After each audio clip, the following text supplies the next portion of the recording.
Alrighty, guys, we've got the Season 7 patch notes. I'm going to comb over some of the key details within this article. Now, I'm not going to go over every last bit of it. It is very lengthy, and by very, I mean a lot. I will leave the link to the article down in the description for you to check it out yourself. New World Eternum Season of the Conqueror's downtime will begin at 5 a.m. Pacific, 1 p.m. UTC on January 21st and last approximately 2 hours. So that's 8 a.m. Eastern, which is not bad. So yeah, then it goes into what's new in Season 7. We've gone over already the Season 7 seasonal worlds. We got the new Outpost Rush map, Coral Divide preview weekend. Get a sneak peek at the brand new Outpost Rush map, Coral Divide, during a special preview weekend. A central trench divide divides the battlefield and houses NPCs. Build bridges to create new pathways, opening up strategic opportunities for your team. M3 expedition upgrades. Explore endgame PvE content with significant changes to improve your dungeon runs. Unified mutations. Use one gear loadout across all M3 mutation expeditions. Activity finder integration. Matchmake for M3 expedition seamlessly. Upgraded rewards, conquer challenges, and collect better loot than ever before. So some key details regarding Outpost Rush. Matchmaking now updates your MMR based on personal score instead of just wins and losses. Updated OPR shop offerings. Added a new buildable wall for adding cover the bulwark. Added regen potion. Added cleansing elixir. Fixed an issue with Outpost Rush Baronesses attacks where they would sometimes deal incorrect damage and cause a large reaction. Added text to Zephyr Cakes indicating that they also grant health restoration. I mean, I think people got the gist of that. Fixed an issue with some map information being inaccurate after leaving an Outpost Rush match. Fixed an issue that allowed players to jump up the wall of the Luna Outpost. That's a good change. Fixed an issue causing Outpost Rush turrets to break if the player was damaged as they entered the turret. Added a 25% scoring bonus for fighting near captured points in Outpost Rush. That's an interesting change. I really want to see how that turns out, because what does it mean by near the capture points? You know, like, I'm guessing on the outside of the outposts. That could be a sizable change. We'll have to check that out. Optimize world collision to reduce excessive invisible walls in Outpost Rush. Fixed an issue where capture points in OPR briefly show the wrong team color when being captured. Dismounting from mount in OPR no longer breaks the music and causes open world territory music to play. Well, I guess that's good to be fixed. So moving on to health and regen potions. They are both more powerful, however, they have shared a cooldown, and the cooldown has been adjusted to compensate. Created a new potion category called survival potions that will have a shared cooldown and allows us to add additional potion types to help with survivability. Health and regen potions are added to this category. Now, this right here is going to change up the game significantly. As we move into the healing functionality, boys, this is interesting. Increase the tick rate of the passive food healing from every 2.5 seconds to 2 seconds, and increased the out of combat bonus to food healing from a 50% bonus to 100% bonus. Also remove the 20 seconds of burst healing that is removed on a hit when consuming food items to compensate for the additional power of health and regen potions. Specific power increases the current health and regen potions to compensate for the cooldown increase and the shared cooldown changes. Health potion, 25-second cooldown. Increase the power of the healing to account for the various changes. Regen potion has a 25-second cooldown. Increase the healing per second and increased duration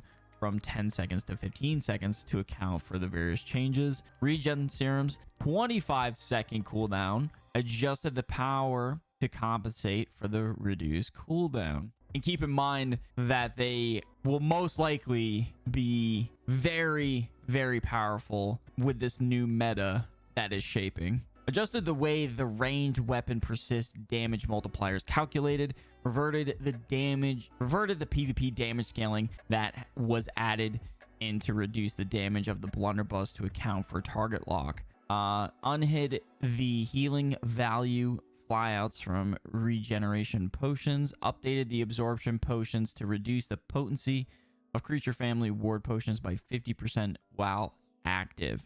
Attribute threshold bonuses, added grit to light attack startups when using the 300 con attribute threshold bonus. So they basically just reversed that change there. Now with siege weapons, I don't know how I feel about this one, boys.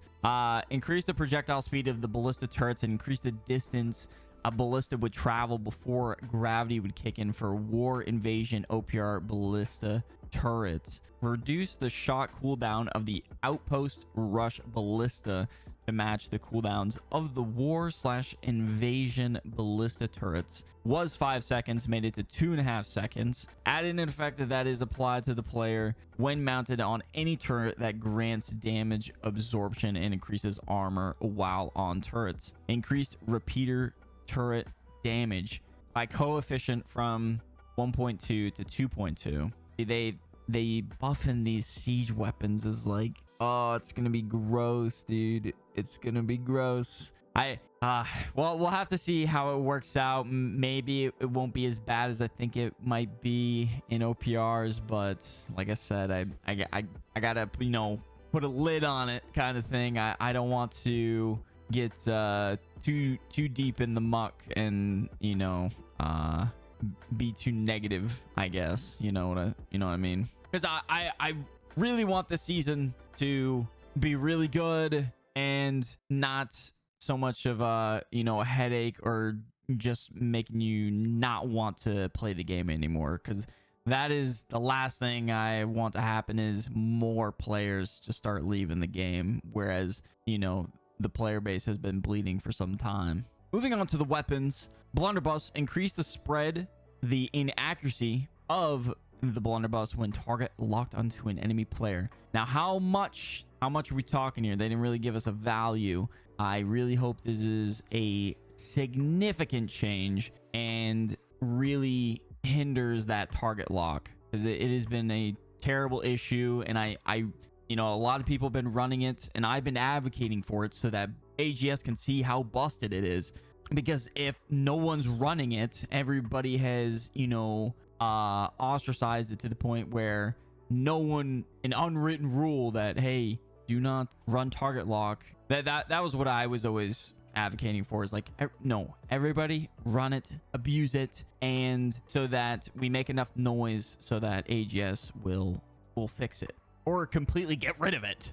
You know? So with the bow, fixed an issue where blunderbuss Azoth shrapnel blast ability had misaligned visual effects. Fixed an issue where the projectile counter would flicker for the blunderbuss. Now with the bow, fixed an issue where the description for go the distance was not clear enough. Fixed an issue that caused the camera to pop when canceling a basic attack into rapid shot while using ADS. Fixed an issue where a bow could be fired faster than intended when timing attacks and the rain of arrows ability. That's a good change.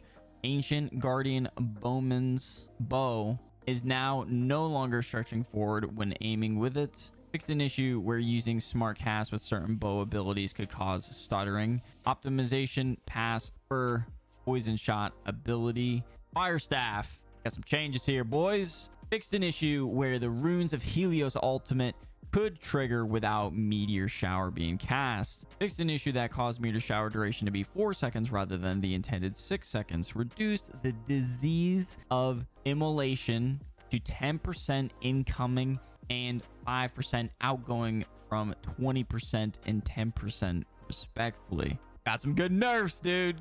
I like that. I like that. I mean, people may agree with me. Let me know in the comments below, boys.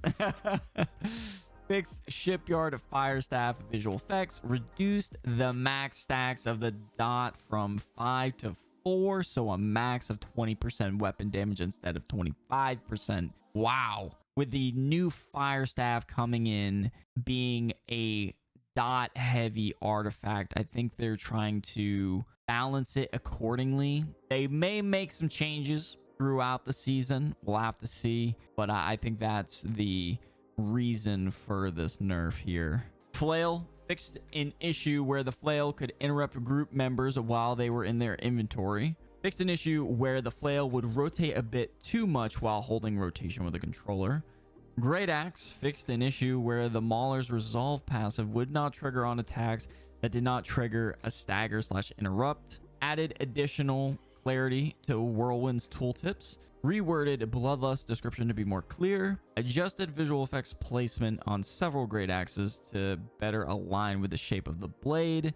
Updated the text on the Unending Winds tooltip to make it more clear. So basically just a lot of adding some more clarity to tooltips. You know, I wish they would comb through the entire game and do so accordingly. But I mean, that would take a lot of time.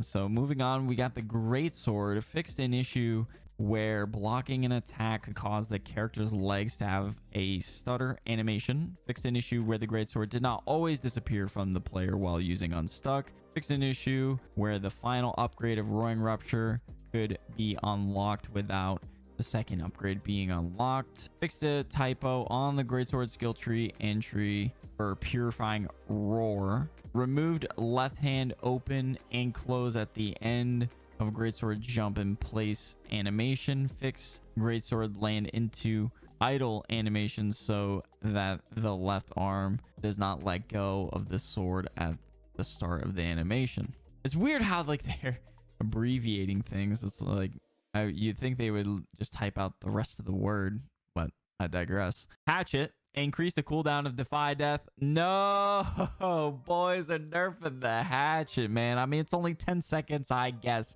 I can compromise with that. But I mean, 60 seconds is quite some time. It's all right. It's all right. We'll adapt. You know, it'll be interesting for sure. Slightly reduced homing max move distance from 4 to 3.75. Fixed references to persistent hindrance being spelled incorrectly. Ice Gauntlet fixed an issue where 2 hastes were active at the same time when using quick shower and cleaned up the tooltip to be more clear. Reworded the energizing critical description to be more clear. Fixed an issue where Ice Pylon could not be unlocked. Fixed an issue where Ice Pylon could not be locked onto via target lock. Fixed an issue where ice spikes could trigger early and behind the player. That's a good change. Fixed an issue where Ice Gauntlet animation would break when switching weapons while crouching. Fixed an issue where players could move while entombed after teleporting. That's interesting. Dude, some of these are like, holy, I've never seen anything like that. Well, it's good it's getting addressed now. Life staff group or raid members are now correctly highlighted red in group / raid HUD when out of healing range and life staff is equipped.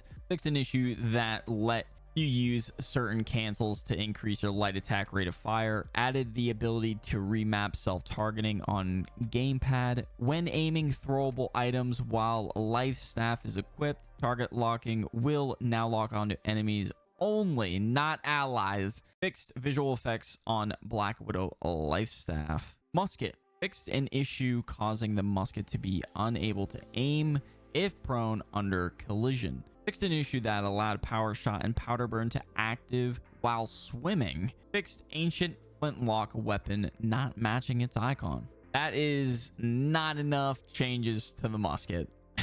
It's just all fixes.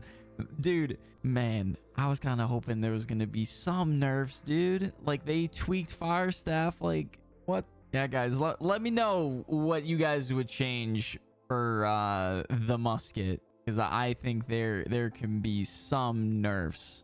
You know, not a lot. You know, I don't advocate for massive nerfs. You know, just slight tweaks like they did with the fire staff. I think those were reasonable. Yeah, guys, let me know.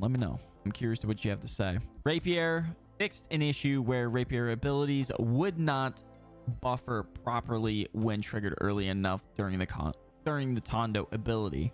Fixed an issue when on guard was spelled incorrectly. Addressed issue where rapier had a bit more cooldown reduction than intended. Changed up the red curtain passive to have a brief cooldown after each trigger, and fix some issues where dots could trigger activations of cooldown reduction. Fixed timing on rapier momentum visual effects. Wow, so rapier getting a bit of a nerf. I mean, they are increasing, damage, single target damage, but wow. So on to balance, boys. This is where I was talking about the meat and potatoes here, and my concerns with solo / outnumbered PvP. Self-healing. Increased the self-healing reduction in PvP from 10% to 30% and does not apply to potions. We're going to be doing some testing tonight live over on Twitch, twitch.tv/eman did it, down in the description, because I want to have some data regarding, shuriken heals, blood drinker, all just these different sources of quote unquote self-healing. I wish they specified they're like, for example, shuriken heals, healing breeze, leeching or lifesteal, these sort of things. Like I said, we're going to be doing some testing to gather some data before the update tomorrow. Hopefully shuriken heals doesn't apply to this, but if it does, we'll have to see how much it affects the landscape as far as solo PvP and outnumbered PvP goes. I will definitely keep you guys informed, because as a solo player, this will definitely affect my playstyle. Combat sprint delay. Slightly reduce the duration of the sprint delay when hit from a melee attack for light equipped loads, 1 second to 0.85 seconds, and medium equipped loads 0.75 to 0.65. That's actually not bad. I like that. Hell yeah. Adjusted the fuel upgrade for flourish and finish. Will now only proc once per tick of rapier's bleed and not increase by stacks or numbers of targets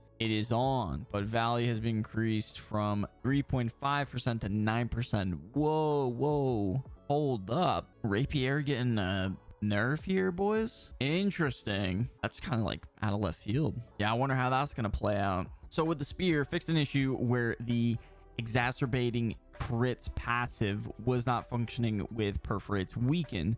Fixed a desync when activating spear's javelin ability during its light attack chain. Thank you. Gosh, that was so annoying, man. That happened to me so many times while running my medium spear build. So with sword and shield, fixed an issue where the upheaval ability would not always go on cooldown under specific circumstances. Fixed an issue where some dots could trigger the invigorating bulwark passive. Fixed an issue where loading into the game with a shield equipped would double add shield stats. Change gold cursed tower shield tilt to fix players knee clipping through the shield.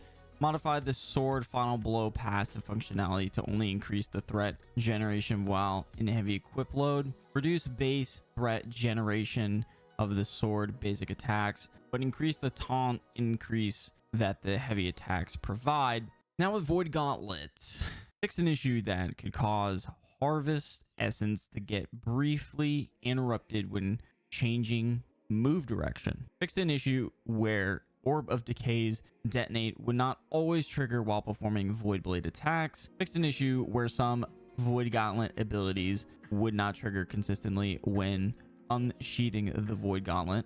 That's a good fix. I know countless times, some of my friends, that's happened to them. They, can't switch weapons. It just, my ability's not working. No, that's a good fix, much needed. Fixed an issue where the Void Blade attacks could sometimes be triggered while falling. Fixed an issue where Baleful Tether would not turn the character towards the projectile when firing. Fixed an animation issue with Void Blade when transitioning from the dodge roll to idle. Fixed an issue where players were unable to perform a heavy attack with Void Gauntlet while using Harvesting Essence. Fixed an issue where empowering proximity would not function after respecking the ability or changing gear sets. Updated functionality of refreshing precision to have a cooldown per activation instead of doing target limits. Now, lastly, we got the Warhammer. Fixed an issue where the refreshing Mighty Gavel perk would not increase in power while on weapons. Fixed an issue where the Wrecking Ball could easily overshoot targets while using target lock. So that's what we have for the weapons, boys. Oh, and I almost forgot another fix that I was reaching out to people to hopefully they implement this in the upcoming patch is fixed an issue where heart runes could be interrupted by Void Gauntlet basic attacks, allowing for faster attack speeds via cancels. That animation cancel with heart runes that I was seeing quite a bit in OPRs and open world, you know, any PvP zone was getting out of hand. And yeah, I was reaching out to some people and I was like, yo, can we please get this to AGS as soon as possible so that they can put this in the upcoming patch? And lo and behold, here it is. So hopefully, you know, that is indeed fixed. All in all, guys, I really hope in the end, I hope this makes the gameplay more enjoyable, you know, a good, thriving PvP experience. We'll have to see as far as solo PvP and outnumbered PvP turns out with these changes. You know, that 20% nerf to self-healing has me worried. I'm going to be doing some testing live tonight on Twitch, twitch.tv/emandidit. I'd love to have you guys there with me so we can gather this data and have it ready going into tomorrow's update for season 7. Thank y'all so much for tuning in today, guys. And as always, I'll see y'all in the next one.